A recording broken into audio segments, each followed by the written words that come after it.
This story is a work of fiction, inspired by real events.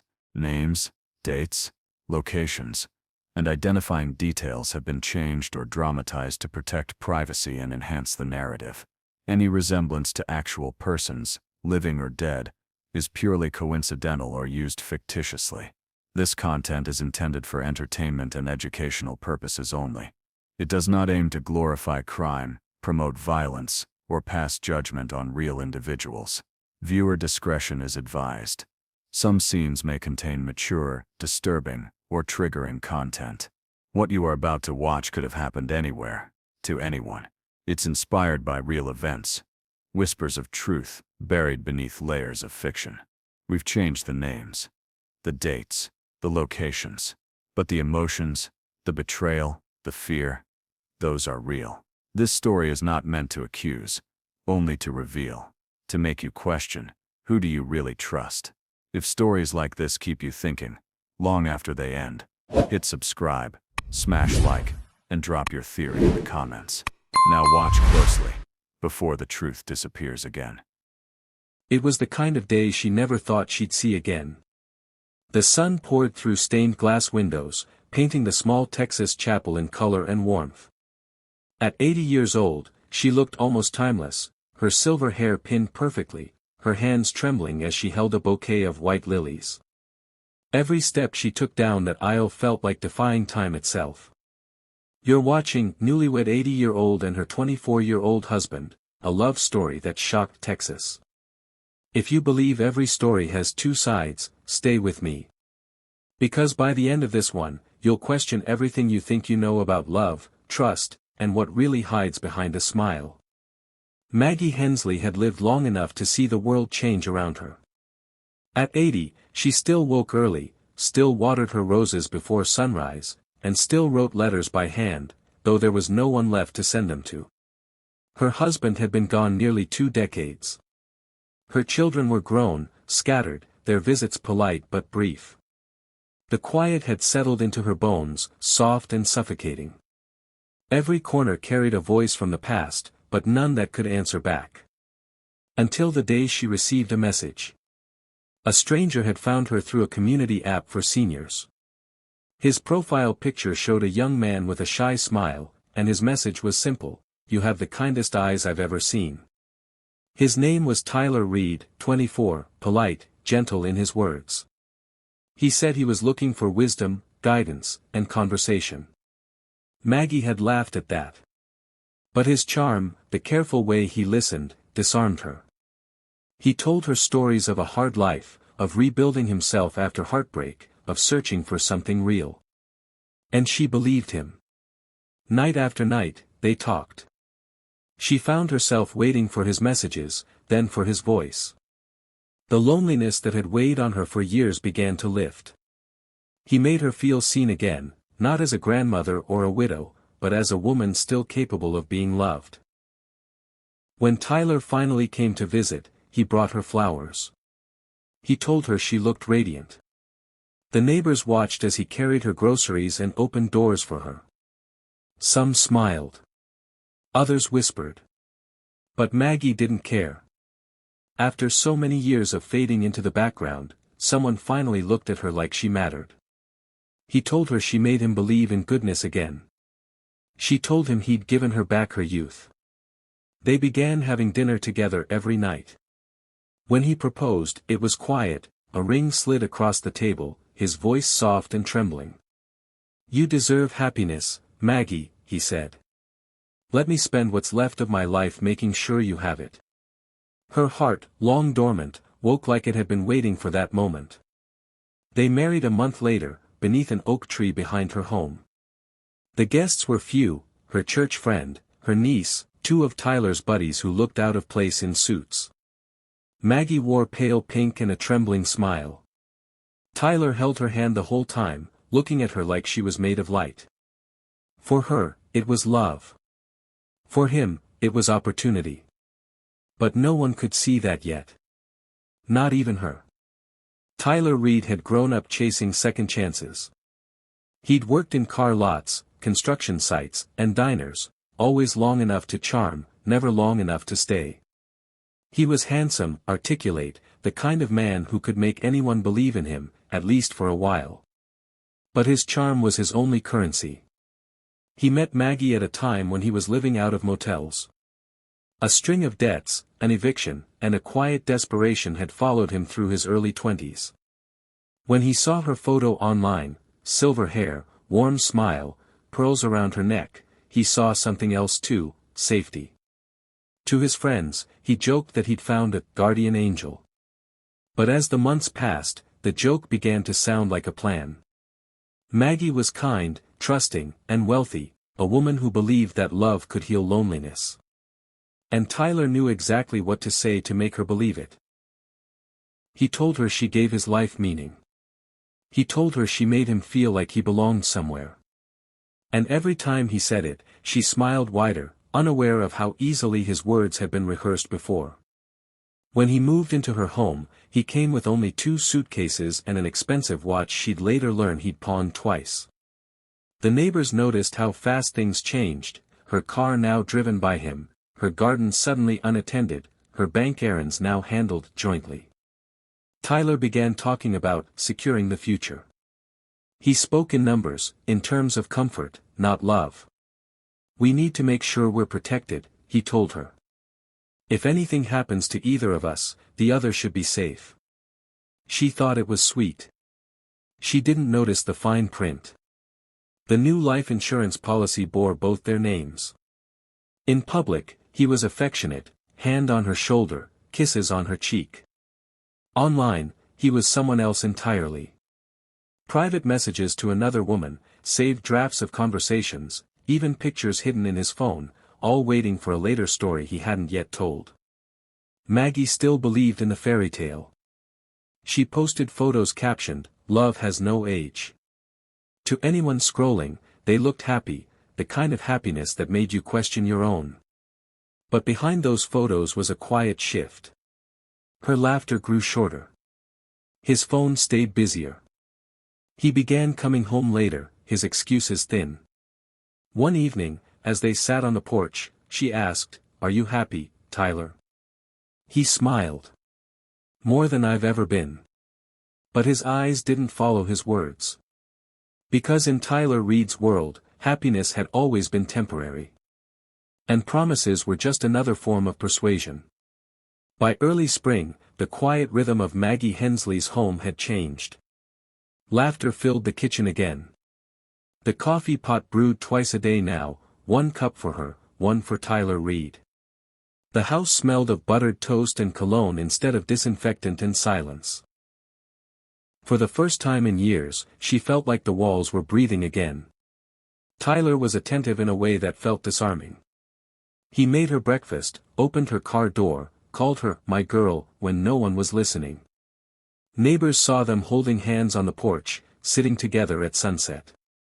To them, it looked like something sweet, improbable, but sweet. But love, when it's unbalanced, often looks perfect from the outside. Tyler had started to change in small, unnoticeable ways. He stopped laughing at her old jokes.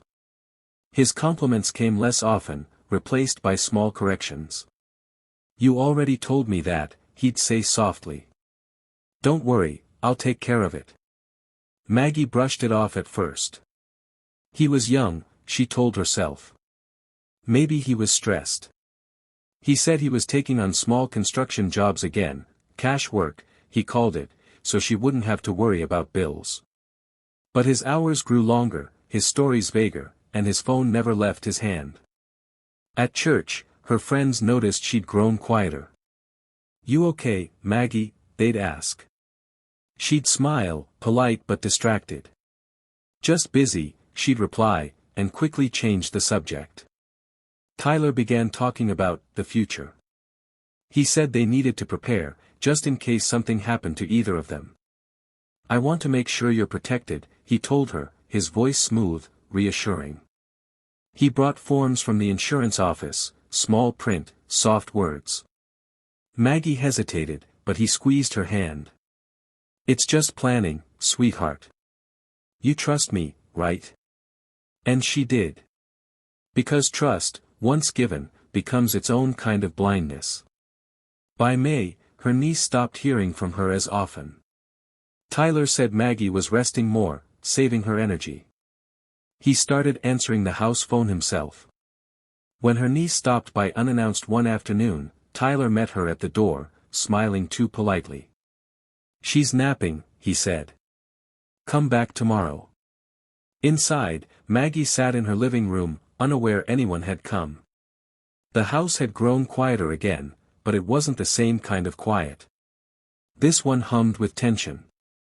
The air felt heavier, the walls closer. She couldn't name what was wrong, but she could feel it. Sometimes, she'd lie awake listening to the faint click of his phone in the dark. He'd say he couldn't sleep, that he was scrolling the news. But his reflection in the window said something else, a face fixed not in love, but calculation. Still, she told herself not to imagine things. After all, Tyler Reed had given her laughter again. And that had to count for something. Summer came early that year, long, hot, and dry. The air in Waco shimmered over the pavement, and the scent of honeysuckle clung to the breeze. Maggie Hensley found herself watering her garden less, the flowers wilted faster than she remembered. One afternoon, she went to refill her prescriptions at the pharmacy and reached for her debit card.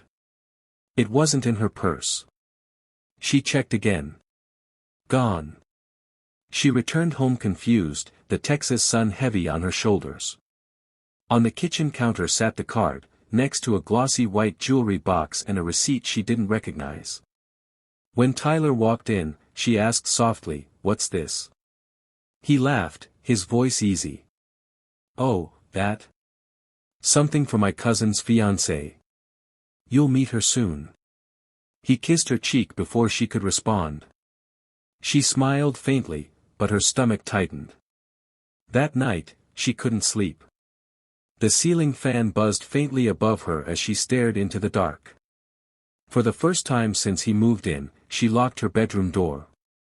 Over the next few weeks, she began noticing little things. Missing cash. New passwords on their shared accounts. Her mail arriving already opened. When she asked about the bank withdrawals, he smiled again. "Relax, babe. I'm just handling a few things. You've done enough worrying in your life." It wasn't the words that scared her, it was the calm. She started writing things down, dates, transactions, times he left and came back. Small observations that seemed harmless alone but uneasy together. Her handwriting trembled more each night. Then, one evening, the house phone rang. Tyler was outside. She answered.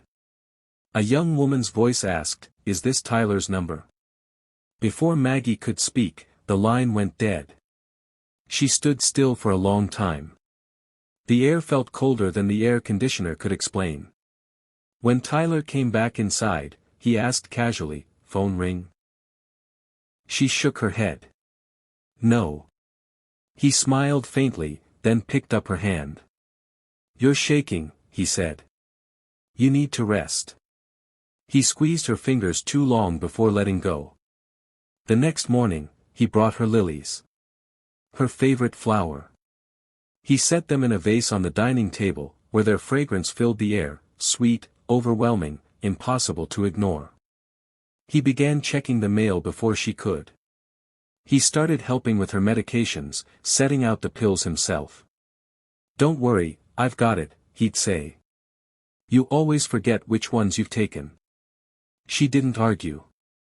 But that night, she hid her pills in the back of a drawer, just in case.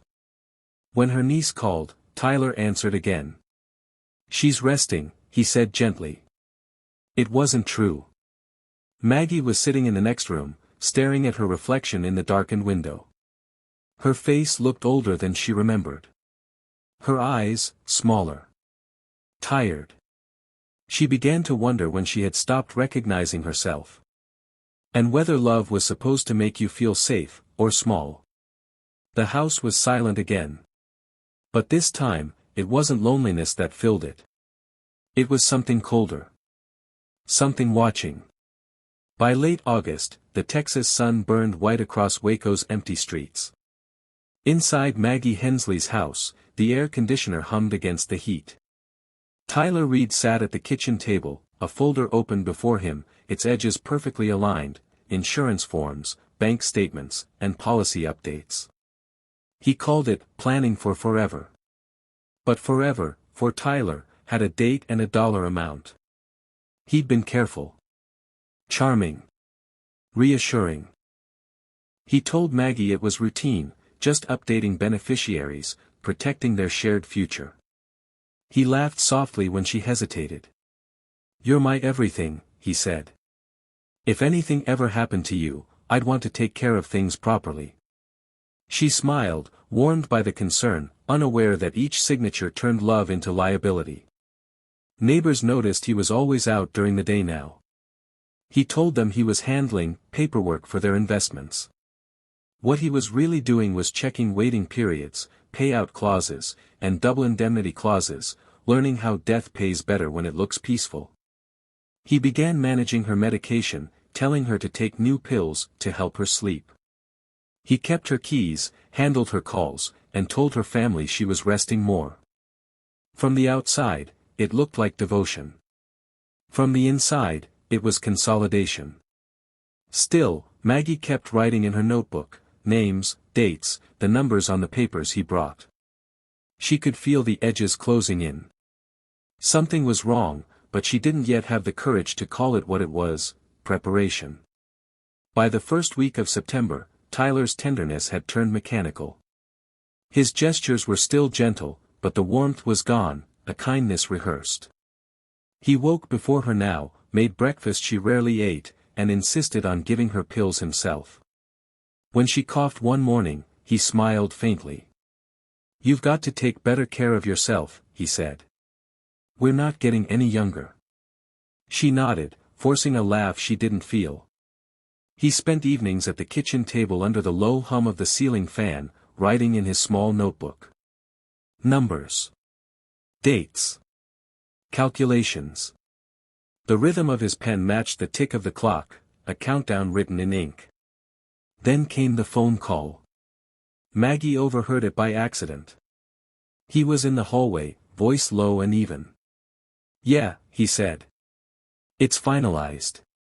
Policies active. Beneficiary confirmed."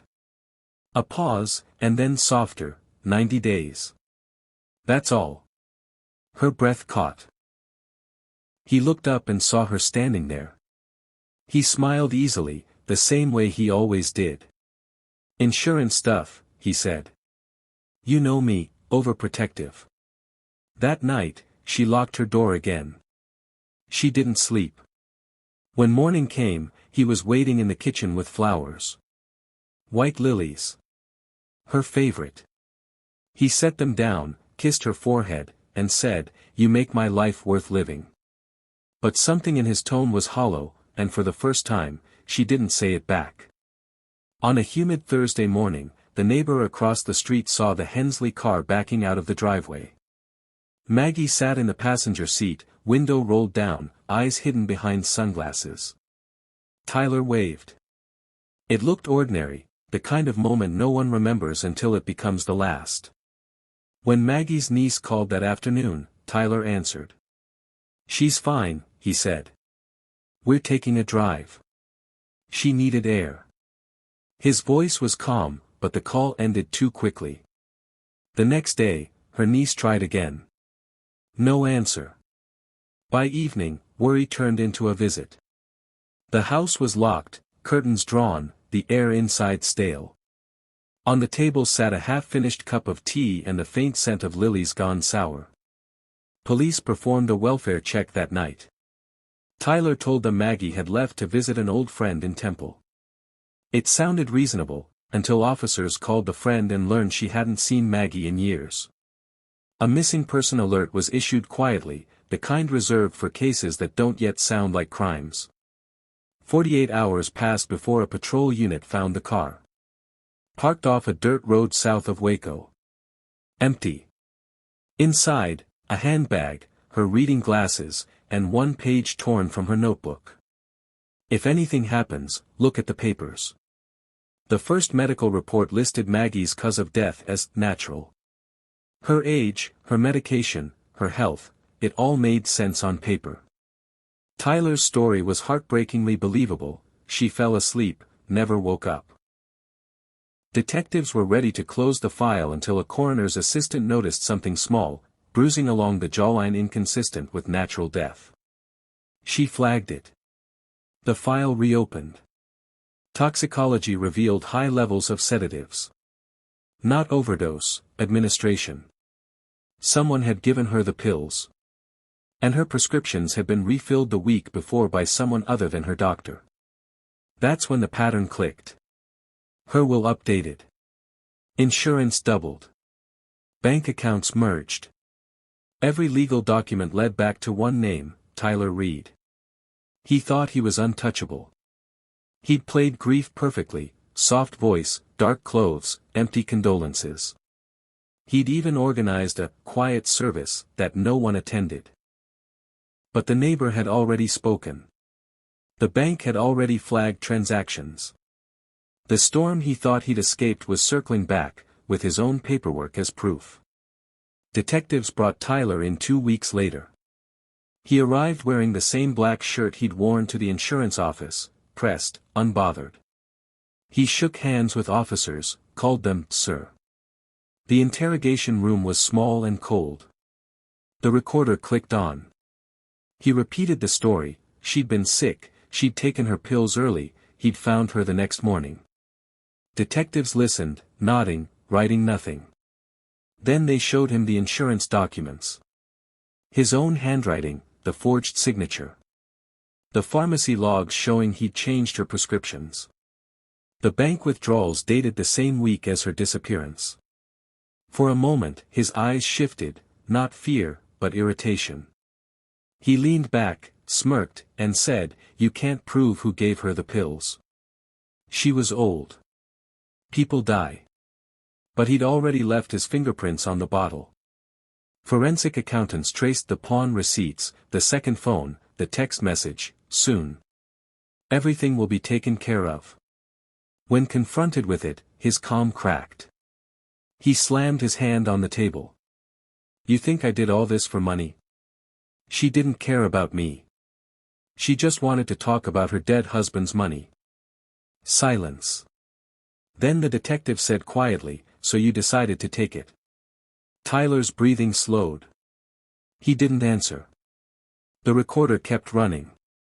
The trial began a year later in the McLennan County Courthouse. Cameras flashed outside. Reporters called it the Newlywed murder for money. The prosecution presented their case piece by piece, the policy changes, the sedatives, the notebook, the false transfer requests. Every signature, every receipt was a confession written in ink.